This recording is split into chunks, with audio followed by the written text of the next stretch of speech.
Kuala Lumpur is one of the 3 federal territories. It's one of the fastest growing cities in Asia, with a population of 2 million people, and 7.5 million people living in Greater Kuala Lumpur metro area, also known as the Klang Valley. My first impression was, wow, it really reminds me of Singapore. I guess it would have been the other way around had I visited Kuala Lumpur first. Those same rain trees, skyscrapers, monorail trains, and many other similarities. It's hard to believe that some 200 years ago, this metropolis did not exist. Let's take a short look at the history. The town was first developed around 1857 when a member of Selangor's royal family, Raja Abdullah, hired 87 Chinese prospectors to establish new tin mines. They found the perfect location at the intersection of the Gombak and Klang rivers, which explains the name of the city. Kuala Lumpur literally means a muddy confluence. From 1874, Malaysia was under British rule, and its rapid growth thereafter has been attributed to Sir Frank Swettenham.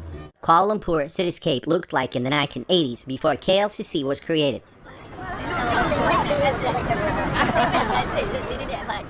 KLCC district was designed to be a city within a city. The 100-acre site hosts the tallest twin towers in the world, the Petronas Towers, an iconic symbol of Malaysian development. 452 meters tall. From 1998 to 2003, they were officially the tallest buildings in the world. They were designed by Argentinian-American architect Cesar Pelli, who also designed World Financial Center in New York City and Salesforce Tower in San Francisco. There's a sky bridge linking the 2 towers between the 41st and 42nd floors. You can take a guided tour, and the ticket price is just $21. That's a great deal. For visitors, a sightseeing bus is actually a pretty good option. It will circle around the major sites, and it goes every 30 minutes. Very convenient, and it's not that expensive. Just $19 for 48 hours. If you want to use taxi, Grab is a great app.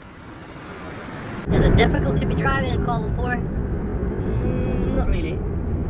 I see the roads are in great condition. Yeah. Alright, let's visit some interesting places.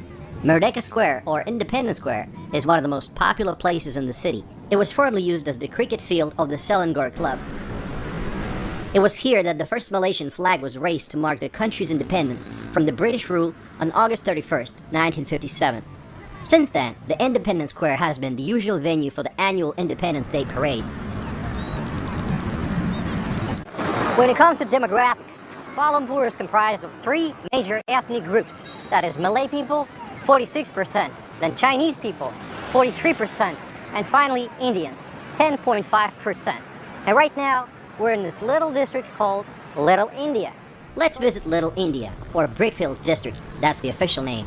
Residents have lived in this quarter for generations, making it the largest and oldest enclave in Malaysia, with Indians, Sri Lankans, and Bangladeshis calling this neighborhood home.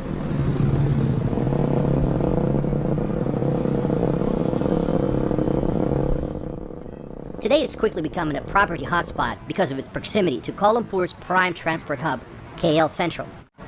Next, let's visit Chinatown, a bustling area with street food vendors and shops.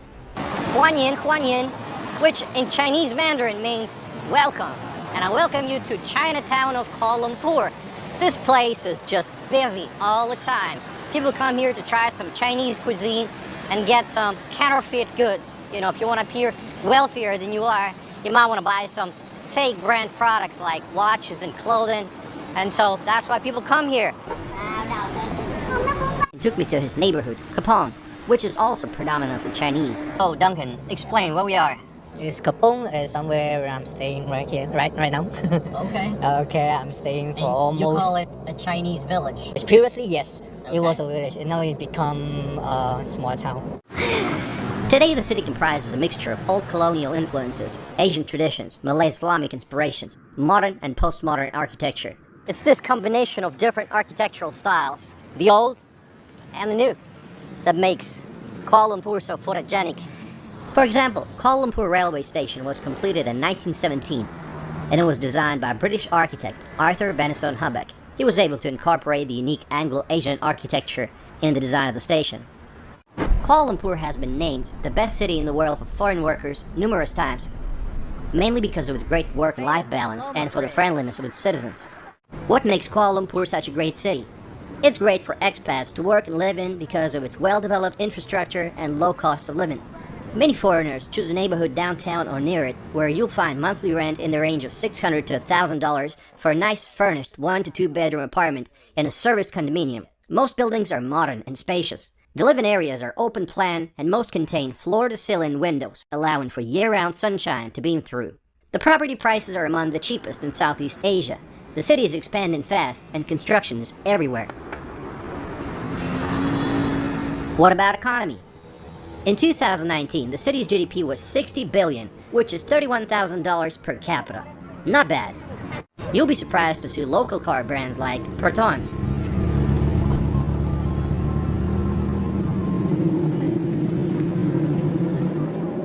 What are the salaries like?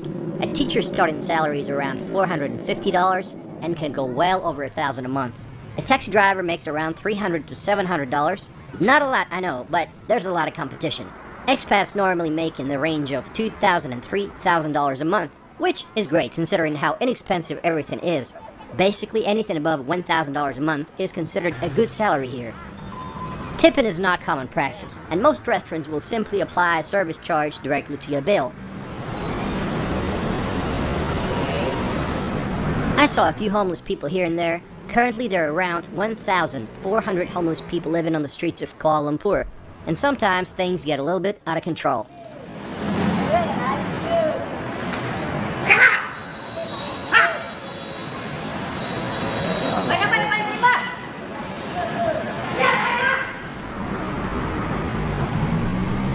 Wow, what a contrast. Looking at this, I reckon there's a little bit of income inequality. No way these guys bought these cars working regular 9-to-5 jobs. Nice rides.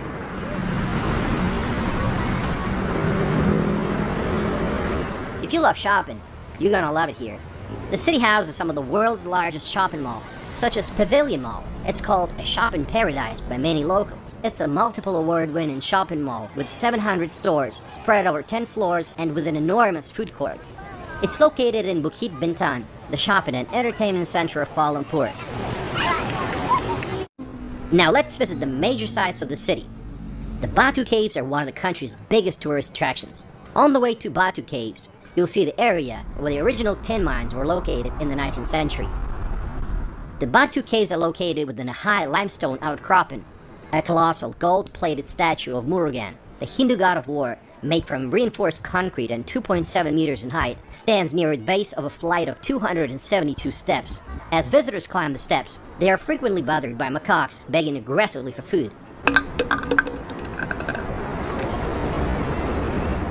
At the top of the steps, you'll find the entrance to the largest cave called Cathedral Cave or Temple Cave, Kuala Lumpur, or simply KL Tower. It's a 421-meter tall telecommunications tower, the 7th tallest tower in the world.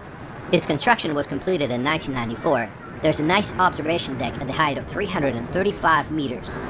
The city was founded on the side of the jungle, and it still feels like a city in the jungle up to this day. Perdana Botanical Gardens is a great escape from the hustle and bustle of the city.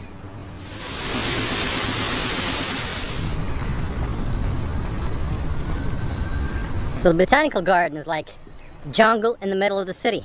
It contains large sculpted and manicured gardens and a host of attractions like a deer park, hibiscus garden, bird park, and butterfly park. Wow, what a view, guys. This is Perdana Botanical Gardens, and it's the first large-scale recreation park in Kuala Lumpur. It was founded all the way in 1888 during the colonial times. And it's sitting right in the heart of the city. Fantastic. This beautiful area is called the River of Life. You wonder why? Because it's going to take a whole river of water for me to survive in these hot temperatures. This is the National Mosque of Malaysia.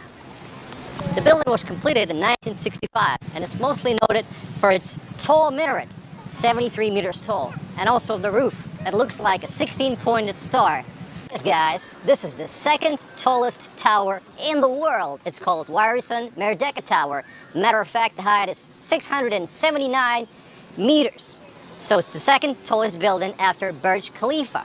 And it's known as KL 118 because it has 118 floors. It will be opened in June 2023, so right now it's closed. You can also visit KLCC Aquarium. However, in my view, it's pretty average. The underwater tunnel is cool, but overall, the place feels a little bit run down, and it doesn't offer anything compared to new and modern aquariums around the world.